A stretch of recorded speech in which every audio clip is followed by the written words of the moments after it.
Welcome, and thank you for attending our presentation on Resurrect3D, an open source platform for visualizing and analyzing cultural heritage artifacts.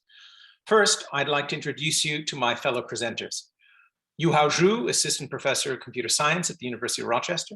Josh Romphf, Lead Software Engineer of the Digital Scholarship Lab at the University of Rochester. Elias Neuman-Donihue, Software Engineer and student in Computer Science and History. Famous Clark, Software Engineer and student in Computer Science. And Mohammed El-Sayed, Software Engineer and student in Electrical and Computer Engineering and in History. Lastly, I'm Gregory Heyworth. I'm Associate Professor of English at the University of Rochester, and I direct the Lazarus Project, which is an initiative to recover cultural heritage objects using a variety of imaging techniques. One of the things that I'd like to talk to you today about is the problems facing humanities researchers and teachers into cultural heritage. This field faces a series of obstacles, whether they be ancient manuscripts, paintings, or artifacts. These cultural heritage objects are often very difficult to work with or teach about because they're complicated, they're detailed, often they're damaged, and they're just generally hard to study in a nuanced way. Over the past decade, researchers and scientists have increasingly been turning to 2D and 3D imaging techniques, such as multispectral or hyperspectral imaging, X-ray fluorescence, IR reflectography, photogrammetry, and reflectance transformation imaging, among others, to capture these difficult to study objects and make them visible to scholars. But that is only one step on the path to true visibility for cultural heritage. Along the way, the object needs to be analyzed, papers need to be published, and then above all, the objects need to be made accessible to a general public in a way that is easy and compelling, that has rich metadata annotations to guide people through, and that accommodates multiple viewing modes in 2D and 3D. Resurrect3D is a platform that we're designing to answer to the need of visualizing, studying, and presenting these objects in a truly compelling way. But before I turn the presentation over to my colleagues, I want to give you a sense of the difficulties cultural heritage objects present. The image that you're taking a look at is, of course, Picasso's famous Man with a Blue Guitar, and we all know it as that. What we don't know, usually, is the pentimento that lies beneath it, which was imaged using IR reflectography. What we'd like to be able to do is be able to talk about both images simultaneously and to look at the very specific technical details of painting and of technological recovery that allow us to see two things in one. My next example is the Martellus Map. The Martellus Map is from about 1491, and it is a map that Columbus consulted before traveling to what ultimately was the New World.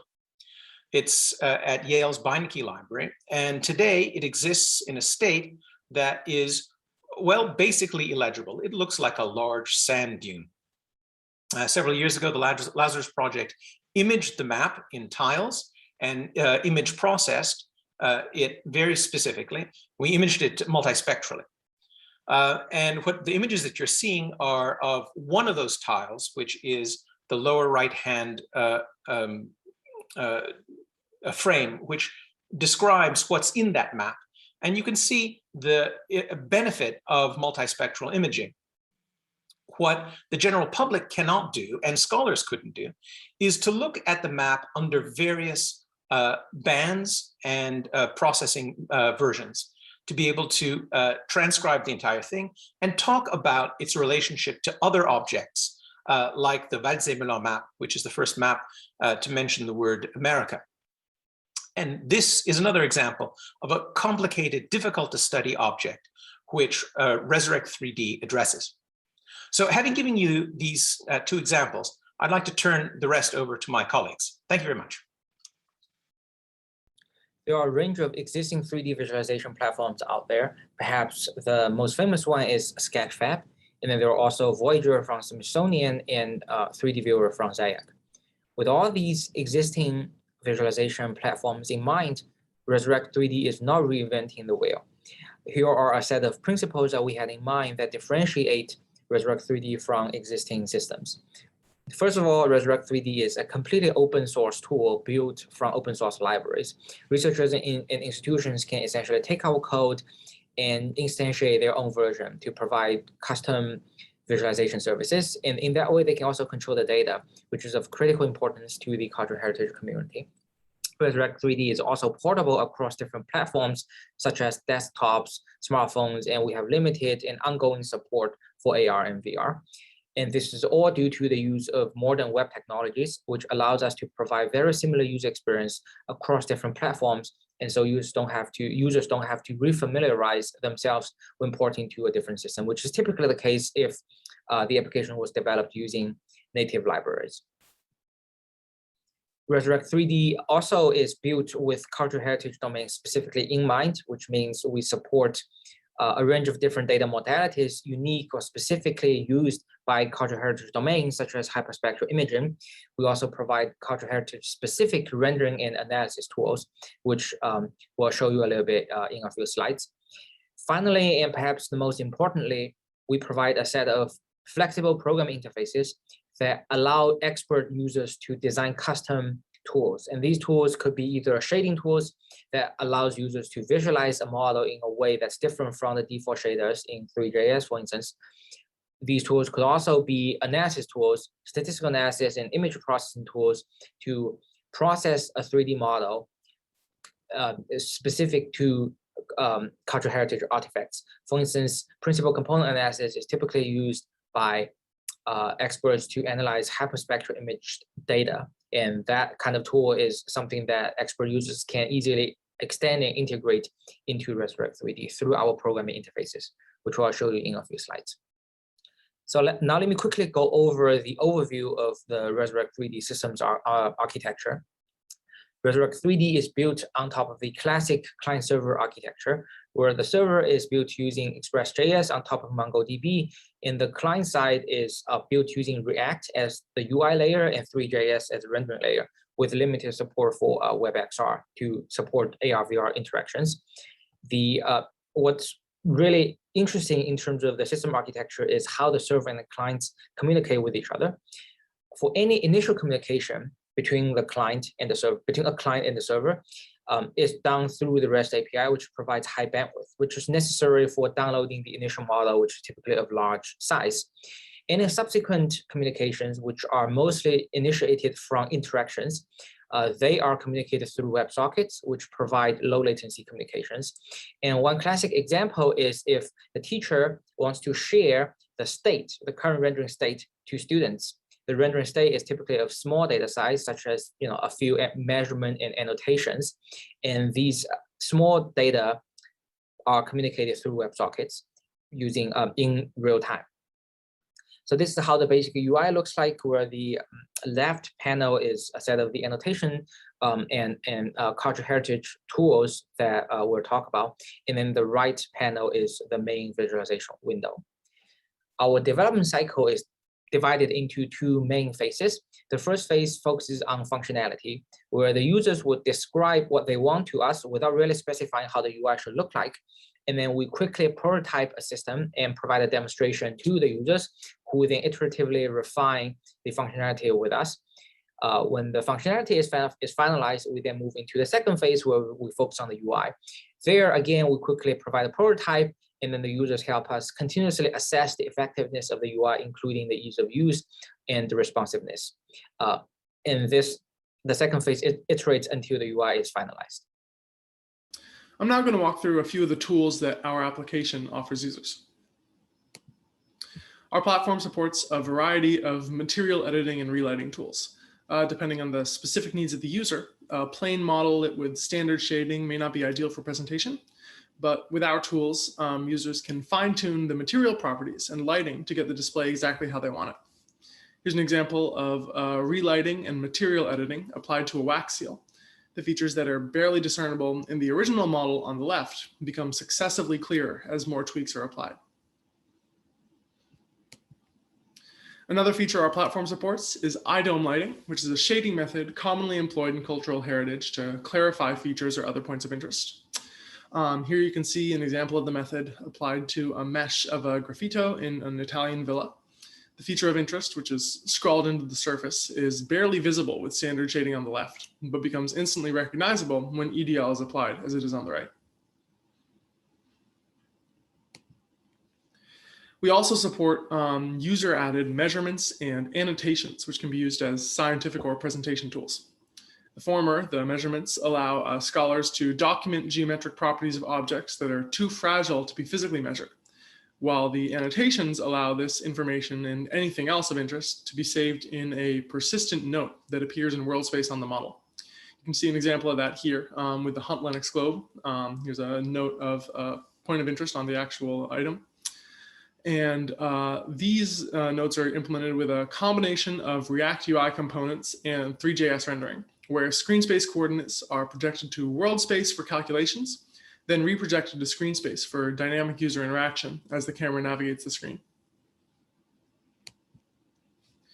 We also extend our markup options into a larger feature that we call storytelling.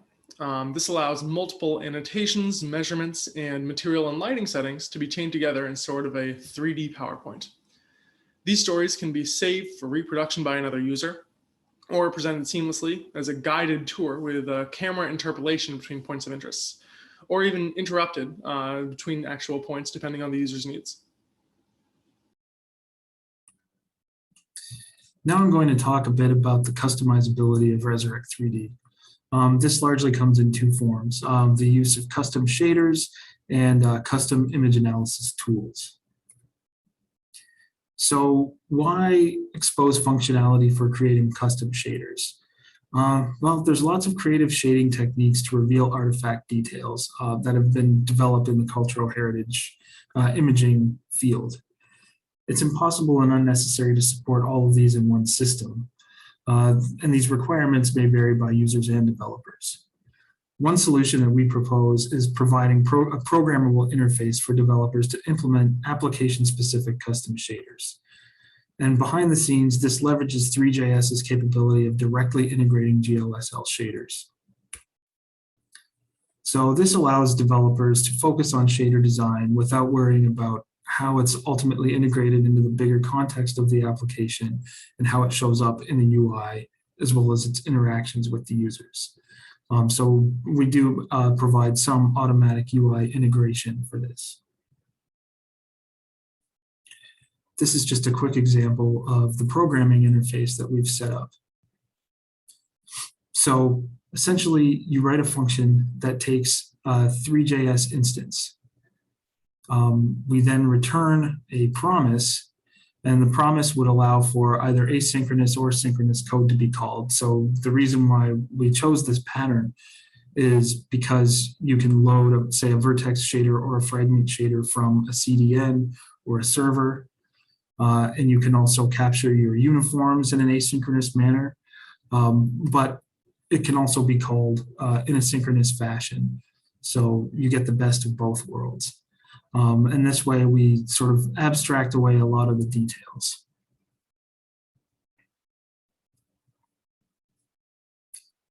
So how a custom shader is integrated into the UI, we actually have a set of registered components that users can call. As you can see on the right-hand side here, we have this add component method, which is setting up a range slider for users to be able to toggle intensity. You can also register a callback, an on-change callback for that component. So that's called every time the slider changes. You can set min and max values. You can set the step value. So these are just simple GUI tools that essentially you just call this add component method, and they'll show up within the shader group here on the left-hand side of the React component. Users can also create and register custom UI components that aren't sort of within our sort of standard core library of components, but we have quite a few currently, such as a color picker, the range slider that we have here, toggle buttons, check boxes, radio buttons, that sort of thing. So this is just an example of a custom shader. So this is curtain view mode, which is a technique that is borrowed from multispectral imaging. So the way we've set this up is that users can upload multiple textures corresponding to the multispectral bands of an image.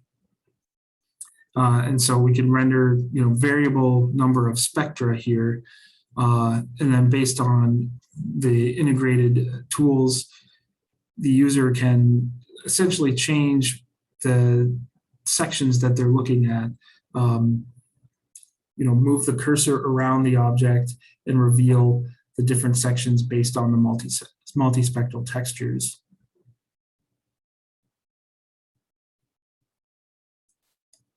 So why do we add custom analysis tools like the curtain view? Well, it enables pre-processing of artifacts for better visualization, and then eventually some post-processing for statistical image analysis. So the hope is that we can add some deep learning-based vision tasks. We do have generic programming interfaces for this, and developers are freed from UI integration. So this is just a really simple pre-processing programming interface for an analysis function.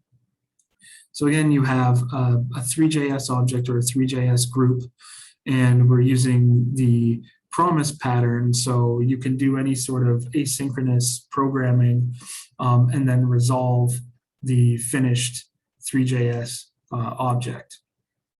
So it's a very simple interface, and it allows you to do any sort of asynchronous programming that you want with the object. So in the case of curtain view, we are setting the different textures, the multispectral bands as different textures on the object. So some of the future work that we're planning on is supporting AR/VR platforms. So we've recently switched from WebVR to WebXR and are currently integrating that. And we're also looking into some richer storytelling capabilities through the annotation interface and beyond. And we're also open to the idea of enabling gamification of the platform in some way. But most importantly, we welcome contributions. So anyone that's interested can feel free to contribute. So thank you again for listening to our talk, and we look forward to hearing from you in the future.